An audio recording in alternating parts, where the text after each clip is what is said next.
this is Surah Al-Qasas, one of my favorite ayat of the surah, talking about the mother of Musa alayhi salam. I picked this ayah because it actually is very close to my heart for many reasons, and most important of which is all human beings will suffer emotionally traumatizing experiences. We're going to be hurt because of loved ones, because of loss of loved ones, because of sickness, because of the pain that loved ones will cause us, like the hurtful things our parents will say to us, or we will say to our parents, or our children will say to us, or the wife and the husband will say to each other, or friends will say to each other, and we're going to go through traumatic experiences in life, like, job loss or home loss, or even worse, There are people, so how many people in the world living in really horrific situations that we can't imagine suffering? Children going through things that I can't imagine my children even close to suffering from, right?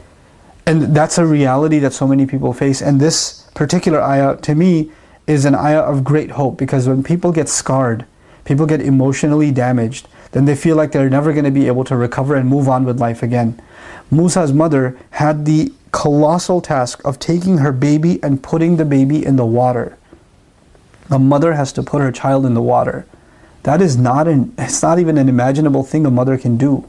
But she has two options: watch her child be slaughtered by soldiers before her eyes, or take this child and put him in a basket which hasn't been tested for waterproof navigation by any means, and throw him into the river. Alqihi fil yam, throw him.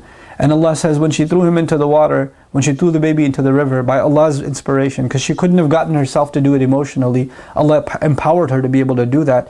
He says, وَأَصْبَحَ فُؤَادُ أُمِّ مُوسَى فَارِغًا. Musa's mother's heart was emptied out. Like the trauma of having to let go of her child and watch the child float away into a river, and you can't even access him anymore, and you don't even know what happened to him, if he drowned or not, if a gator got to him, if those horrible soldiers caught him, if it flipped over, she knows nothing. The worst thoughts may be crossing her mind. Allah says her heart was emptied out. فَارِغًا. Her heart became emptied out, void of all emotion. Somebody hears like traumatic news and you go like this, and they don't blink. They don't talk. They're just quiet. They're emotionally paralyzed. That's the state she reached. In kadat latubdi bihi. She almost gave up her secret. She almost came out running and saying, "That's my baby, that's my baby." But if she said that, he would have been killed. Now Allah says, لَوْلَا أَرَّبَطْنَا عَلَىٰ قَلْبِهَا. Had we not firmed her heart, had we not tied up her heart, had we not kept her heart together, Allah took her fu'ad, which was a heart that's inflamed. And in the same ayah, He used a different word for fu'ad, which is qalb. He calmed her heart down and brought her back to a normal state. And Allah is describing that He did that. There are people that are emotionally traumatized and can never recover. Why not? Because Allah hasn't tied up their heart. Allah hasn't done that. We as human beings don't have the ability to emotionally recover sometimes, but we're learning in this ayah that Allah has the ability to let us heal and move on. Allah, you could say to yourself, I don't have the emotional capability of forgiving you. But Allah says, I'll tie your heart and I'll give you that ability. You can say in your heart, I'm too damaged by what happened. There's no way I can move on with my life. But iman, faith in Allah, is enough for you to be able to move on with your life. لَوْلَا أَرَّبَطْنَا عَلَىٰ قَلْبِهَا. Had we not tied up her heart, لِتَكُونَ مِنَ الْمُؤْمِنِينَ, so she could be from those who truly believe. What mother can get over the trauma of putting her child in the water and not being able to see anymore? How is she going to get over that?